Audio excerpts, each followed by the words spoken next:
messieurs, nous sommes heureux de vous convoquer à assister à l'Assemblée annuelle des membres de la coopérative Agriscar qui se tiendra le vendredi 15 février 2019 au centre communautaire Morneau, 65 rue de l'Église à Saint-Arsène. Vous serez informés des états financiers et des activités de la coopérative pour l'année 2017-2018. Nous procéderons aussi à la remise officielle du support financier aux titulaires du Fonds coopératif d'aide à la relève agricole et certains mérites associés au milieu agricole seront soumis. À qui prend la mer sans connaître son point de destination, le vent n'est jamais favorable. Cette citation démontre très bien la façon de faire du conseil d'administration au cours de la dernière année. Une année qui se résume par la consolidation de la fusion entre la Coop Agriscar et la Coop Saint-Alexandre, par la réalisation de la planification stratégique, l'analyse de notre secteur détail et la réalisation d'investissements majeurs. La Coop Agriscar termine la dernière année avec des résultats en hausse, tant au niveau des ventes qui se chiffrent à 42 137 067 $ qu'au niveau de l'excédent d'exercice qui se chiffre à 2 229 601 $. Ces résultats se comparent difficilement avec ceux de l'année passée, mais une bonne partie de l'augmentation est le résultat de la fusion avec la Coop Saint-Alexandre. Le tout est amoindri par le retrait total des ventes du secteur énergétique. L'excédent net bénéficie grandement, quant à lui, de la ristourne découlant des résultats de la Coop fédérée. Il est important de souligner que la Coop Agriscar est une entreprise solidement implantée dans la région des Basques, Témiscouata, Rivière-du-Loup et maintenant le Kamouraska. De par ses activités et sa nature coopérative, elle participe activement au développement économique et social de son milieu. Elle est à ce jour la propriété de 421 membres sociétaires et 670 membres auxiliaires. Elle procure depuis de l'emploi à près de 100 personnes. C'est avec un sentiment d'effort soutenu de l'ensemble du personnel d'Agriscar, coopérative agricole, que je présente aujourd'hui les résultats d'une année de travail ardu, remplie de changements, tant au point de vue logistique, administratif et humain. Parfois, même avec les énergies appliquées dans le travail de tous les jours, les résultats financiers ne sont pas au rendez-vous. La coopérative obtient un résultat historique, même avec un déficit d'exploitation. La fusion avec la Coop Saint-Alexandre a apporté certains imprévus. La hausse des taux d'intérêt ainsi qu'un plan de match budgétaire n'ayant pas été suivi à la lettre a hypothéqué les résultats d'exploitation.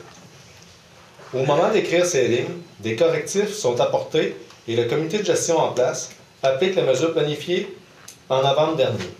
Comme vous le savez, la Coop Agriscar fait son chiffre d'affaires dans 2 secteurs d'activité, qui est réparti en plus grande proportion dans celui du détail. La marque Coop représente nos activités agricoles et dans le détail, nos marques de commerce sont sous la bannière Shell, Sonic, BMR et Unimat. Encore cette année, nos centres de rénovation ont réussi à supporter positivement les résultats de votre coopérative. Nous sommes reconnus comme des incontournables dans la rénovation dans le cas RTP. La stabilité des opérations agricoles, une augmentation des ventes du secteur animal et végétal a permis d'obtenir le prix de regroupement de l'année production végétale lors du rendez-vous La Coop à l'automne dernier. Ce secteur contribue de façon positive cette année aussi. Le projet de la station-service Shell est terminé et opère depuis novembre 2018. Jusqu'à présent, les décisions prises sur le type de bâtiment et les places de pompage ont été justes. Les bureaux administratifs de la coopérative sont maintenant déménagés au 2e étage et son adresse civique est le 682 rue Jean-Riou à Trois-Pistoles. Donc, c'est moi qui vais présenter les pages dans le rapport annuel avec plein de tableaux comme éléments visuels qui vont venir un petit peu ajouter la profondeur aux chiffres. Parce que les chiffres, des fois, on s'y perd, là, donc ça prend des explications un petit peu plus approfondies, puis des graphiques. Des fois, ça l'aide à voir les tendances.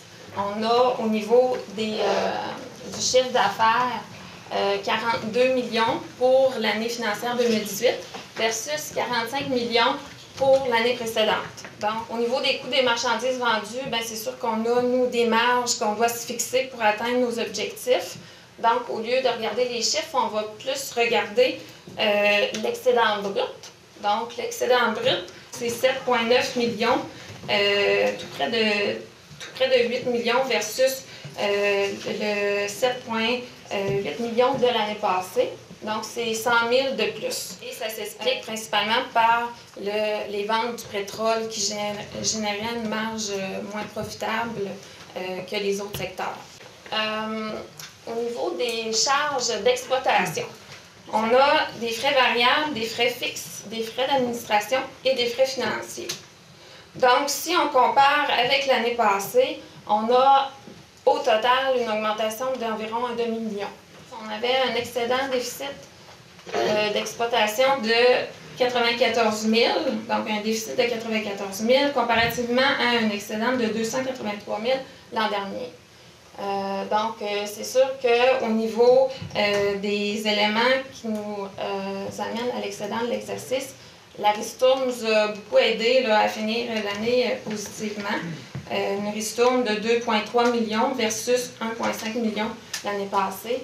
Donc, c'est ce qui explique l'écart par rapport entre l'excédent d'exploitation et l'excédent d'exercice.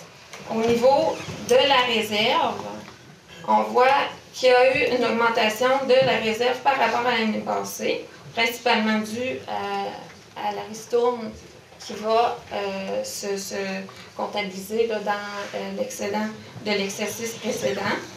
Et on a au niveau fiscal des éléments qui nous apportent à un solde de 9,6 millions versus 8,3 millions pour l'année 2017. Donc, si on regarde la tendance sur 4 ans, bien évidemment, là, on a toujours une réserve qui s'en va vers le haut. Au niveau des actifs, il y a eu une diminution au niveau des actifs à court terme.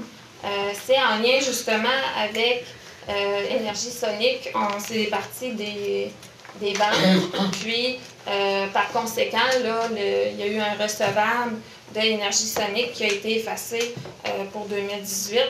On avait moins de stock au niveau de l'agricole. Par contre, en quincaillerie, il y a eu une augmentation de 500 000, ce qui explique l'augmentation nette de 300 000 au niveau de l'inventaire. On doit regarder l'augmentation au niveau des placements. C'est inscrit au niveau des placements qu'il y a eu une augmentation de près de 800 000 par rapport à l'année passée. Pour ce qui est des immobilisations, le nouveau siège social, donc le siège social, le terrain, la bâtisse et les installations pétrolières, donc les réservoirs, ont fait en sorte d'augmenter les coûts des passifs qui ont diminué par rapport à 2017. Donc, c'est principalement au niveau du siège social. On a dû contracter un emprunt pour ça. Et puis aussi pour l'acquisition du bâtiment à Saint-Antonin. Donc, c'est l'objectif qui est visé d'utiliser des actifs pour l'acquisition des acquisitions futures, puis réduire notre taux d'endettement. Au niveau des avoirs des membres, il y a eu une augmentation par rapport à l'année passée. Le détail de l'augmentation par rapport à l'année passée, c'est 1,8 million. Donc, les ratios financiers que j'ai ciblés, on va commencer par un ratio de trésorerie qui s'appelle le ratio de liquidité générale. En fait, si vous prenez les actifs de court terme divisés par les passifs à court terme, ça vous donne un indice par rapport à notre capacité de payer nos obligations dans le court terme. Parce que c'est important de payer des intérêts et capital sur nos prêts. Sinon, ben, on sait, là, la banque va venir chercher les garanties. Le prochain ratio financier que je vous présente, c'est un ratio de rentabilité sur le rendement des actifs. Donc, c'est le bénéfice net divisé par les actifs total. On peut voir depuis 2015 que le ratio il est favorable, il augmente constamment. Donc, c'est certain que nous, dans nos opérations au quotidien, et puis les objectifs qu'on va se fixer, ça va être important de garder le rendement des actifs à la hausse. On va passer au troisième ratio. C'est un ratio de structure financière qui s'appelle le ratio d'endettement. On prend les passifs totals, on les divise par les actifs totals et ça nous dit à quel niveau de financement qu'on est versus la dette, versus l'avoir des actionnaires. Donc, le but, c'est de vraiment avoir un ratio qui diminue de plus en plus parce que ça va venir aider au niveau des intérêts qu'on paye sur notre dette. Puis, c'est la façon saine de gérer les liquidités de la coopérative, c'est en s'assurant que le ratio d'endettement n'est pas plus élevé que la normale et puis qu'on s'améliore d'année en année. Le dernier ratio que je vous présente, c'est un autre ratio de structure financière qui s'appelle le financement à long terme de l'actif.